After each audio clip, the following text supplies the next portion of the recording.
情绪有几种颜色，认识6大基本情绪。你有没有过这样的经历？晚上10点，你坐在沙发上，手机滑呀滑，突然一股烦躁涌上心头，你叹口气，对自己说：唉，我好像心情不太好。朋友问你怎么了，你只会说：没事啊，就是心烦。但具体烦什么？不知道，是生气、难过，还是焦虑？搞不清楚。这就是我们常犯的一个错误，以为自己知道心情不好，但其实根本说不出是哪一种情绪在作怪。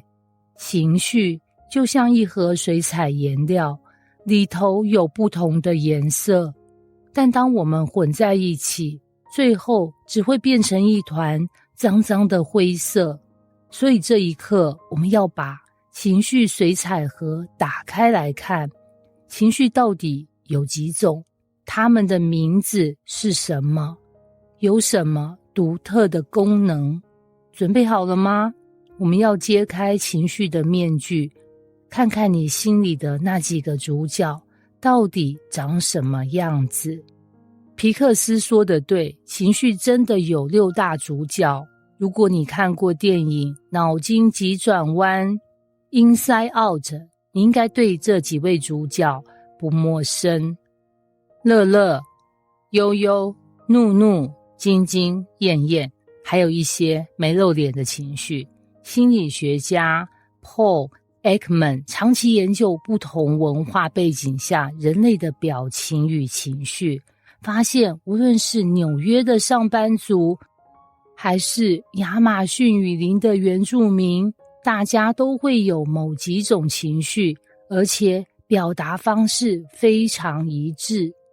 他提出的6大基本情绪如下：1. 快乐， 2. 悲伤， 3. 愤怒， 4. 恐惧， 5. 厌恶， 6. 惊讶。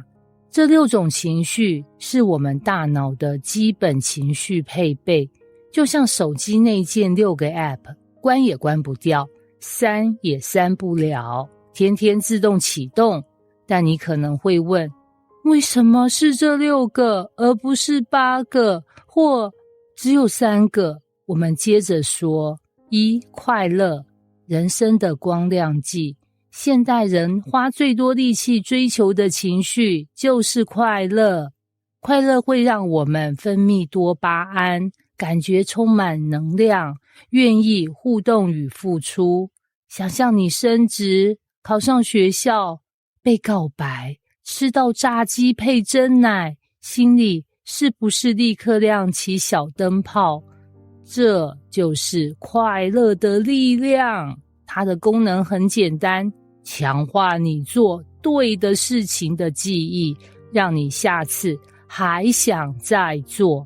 但要小心，追逐快乐上瘾，反而可能让你对其他情绪更敏感，甚至变得更焦虑。快乐是甜点，不是主食。2. 悲伤，内心的疗愈师。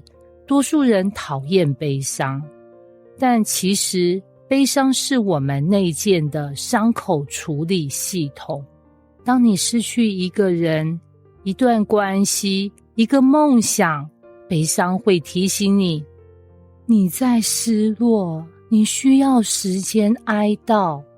同时，悲伤也能引来他人的关心与安慰，它让我们知道自己不是孤单的。试想一部电影，如果从头到尾主角都一帆风顺，你还会感动吗？正是因为角色经历悲伤，才能显得更立体，更接近人性。3. 愤怒，界限的捍卫者。愤怒是一种界限被侵犯的讯号，它告诉你有人越线了，该站出来。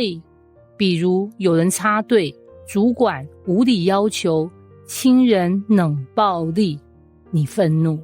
是因为你觉得自己不被尊重，不被公平对待。这时愤怒给你力量，让你敢表达，敢拒绝，敢捍卫自己的权益。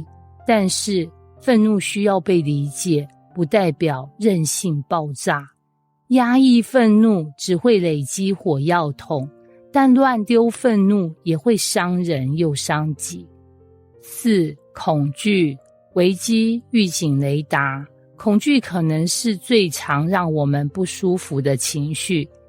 上台报告、告白前、接到医院电话、走夜路时，你会心跳加快、手冒汗，脑中闪现千万种可能。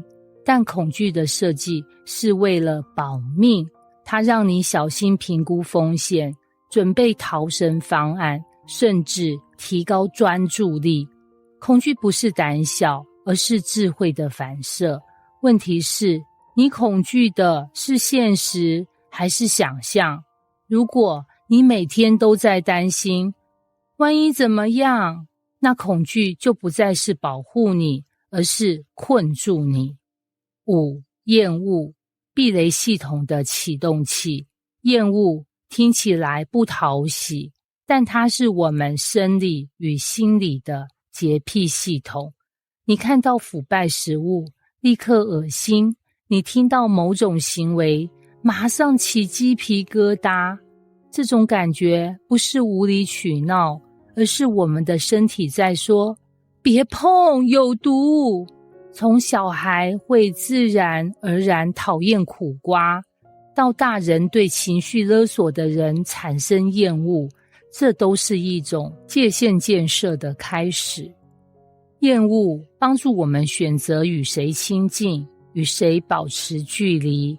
6. 惊讶。打开学习与转机之门。惊讶是唯一中性的情绪，它既可以是正面的惊喜，也可能是负面的震惊。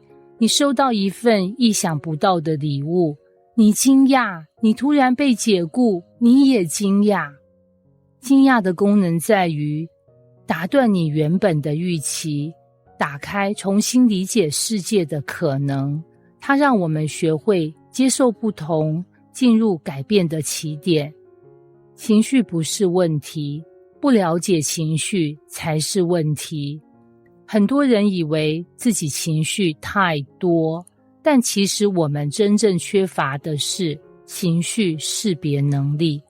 如果你只会说不舒服、心情不好、很烦，就像你走进一家五光十色的冰淇淋店，只会说我要甜的，结果当然买不到你真正想要的口味。当你能准确辨认自己正在经历哪一种情绪，就有机会接触自己，也能对他人说出我现在是悲伤，不是生气。那会是你情绪人生的巨大转折点。